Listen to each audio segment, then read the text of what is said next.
Gas cylinder সংকটে সমুদ্রে যেতে পারছেন না মৎস্যজীবীরা। ট্রলার আটকে পড়ার আশঙ্কা। গ্যাস সিলিন্ডারের সংকটের জেরে সমস্যায় পড়েছেন সুন্দরবনের রায়দিঘির সামুদ্রিক মৎস্যজীবীরা। সিলিন্ডার না পাওয়ায় অনেক ট্রলারই গভীর সমুদ্রে মাছ ধরতে যেতে পারছে না। ফলে বড়সড় আর্থিক চাপে পড়েছেন ট্রলার মালিক ও মৎস্যজীবীরা। সাধারণত ট্রলারগুলিতে রান্নার জন্য কাঠ ব্যবহার করা হয় না। গ্যাস সিলিন্ডারই রান্না করেন মৎস্যজীবীরা। একটি ট্রলারে প্রায় 15 জনের বেশি মৎস্যজীবী থাকেন এবং সমুদ্রে 1 সপ্তাহ থেকে 15 দিন পর্যন্ত থাকতে হয় তাদের। এই দীর্ঘ সময় রান্না ও খাবারের জন্য গ্যাস সিলিন্ডার অত্যন্ত জরুরি।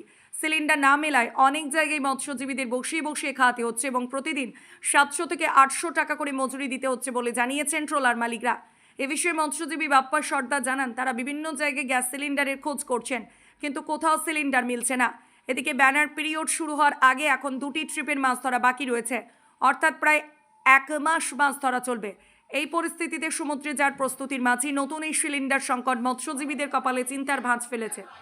মুহূর্তে রাজনীতিতে যে সমস্ত গ্যাস ডিলার বা আমাদের যারা সাবসিডার আছে তারা এই মুহূর্তে কোথাও গ্যাস পাচ্ছে না। আর সকালটা দেখছে অনেক দেশে মানুষজন আছে গ্যাস পাচ্ছে না, তারা ফিরে যাচ্ছে। সেই সঙ্গে আমাদের যে মৎস্যজীবী ভাইরা তারা গভীর সমুদ্রে মাছ ধরতে যায়, আর তো কাঠের জ্বালানি ব্যবহার করছে, এখন তারা গ্যাসের ব্যবহার করে, তারাও গ্যাস পাচ্ছে না।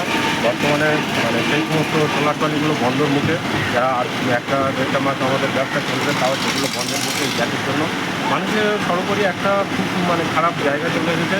এই যে মানুষের যে মেন জ্বালানি, আমাদের যে জ্বালানি সংকটটা এখন দেখা দিয়েছে, গ্যাসের সংকটটা। কি নাম আপনার? এখানে কি নাম? বুদ্ধদেব সর্দার, স্থানীয় মৎস্য ব্যবসা। পরিস্থিতি খুবই খারাপ।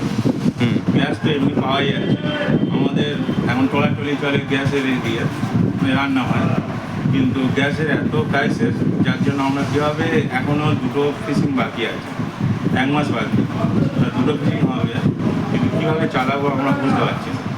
কটা করে গ্যাস লাগে এমনি? আমাদের এমনিতে 2টো করে গ্যাস লাগবে। সেটা তো 15 জন করে তো খাওয়া দাওয়ার ব্যাপার আছে, 3 বেলা খাওয়া, তাদের তো 2টো গ্যাস লাগে। আর এমনি তোমার ফিশিং এখন 10-15 দিন করে ফিশিং হচ্ছে। কি নাম আপনার? আমার নাম বাপ্পা সরকার।